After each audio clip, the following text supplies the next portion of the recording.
with that at all. You know, there's nothing inherently anti-individualistic about it.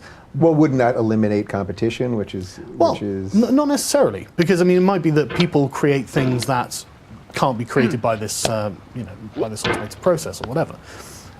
But the fact that they then as well need to take away your ability to own your own means of production, that's the problem. That's when the oppression comes in. And because eventually you end up losing the ownership of your own labor, your own ownership of yourself. It's an interesting concession you're making there. That in and of itself, you're not against this. It's what the repercussions would be. Yeah, exactly. It's what comes along with it. In and of itself, it doesn't infringe my rights at all. You know, it's not a problem. Yeah. In fact, I get some sort of cheaper product out of it, probably. So it's not necessarily a problem, but it's everything that comes with it that I have to object to. Yeah. Because ultimately, I think Hayek was right when he said this will lead to a new serfdom. And if you look at any communist regime, well, I say communist, but they were actually socialist regimes, state socialist regimes. They would force you to work. You didn't have the option. Like, for example, like my wife is a housewife. She doesn't have to work. That wouldn't be acceptable in a socialist regime. Everyone has to work. But thankfully, thanks to capitalism, we don't have to. You know, because I own the means of my own production, and I'm successful enough that I can actually make my wife a lady of leisure to look after my children.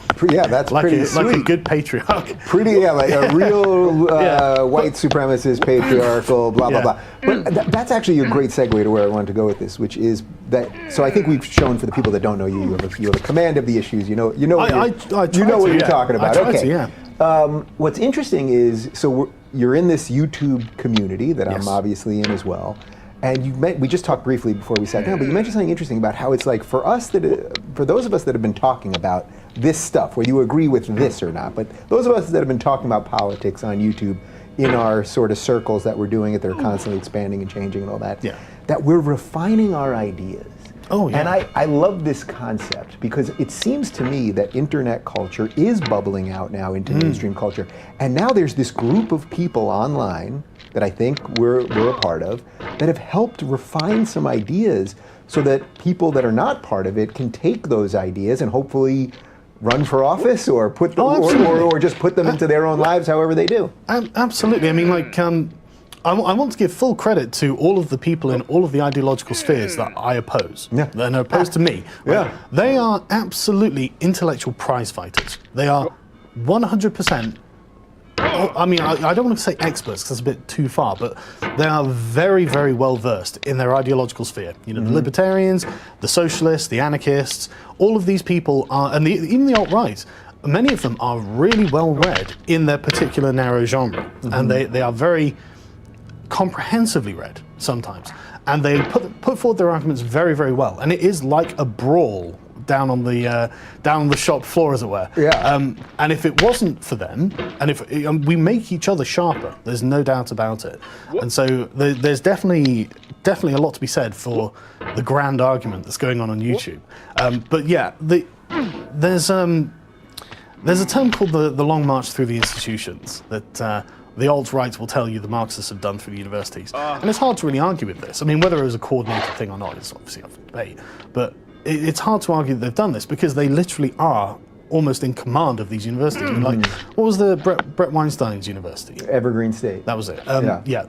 They've taken over. Absolutely. As I mentioned to Tim Pool earlier, it's like, if this ideology, if this postmodern leftism, SJW thing, if it really worked, shouldn't that university, which was arguably the most leftist campus in America, Brett Weinstein, a far left, as he described himself, a deeply progressive person, who I now know and like very much, by the way. Oh, I'm sure he's a lovely guy. Shouldn't that place have been the most harmonious, functional, ideologically pure, wonderful Shangri-La of leftism? And instead, it's an intolerant, psychotic bin of lunacy. And I love that it all comes from him saying, I'm not going to let you discriminate against me on the basis of my race.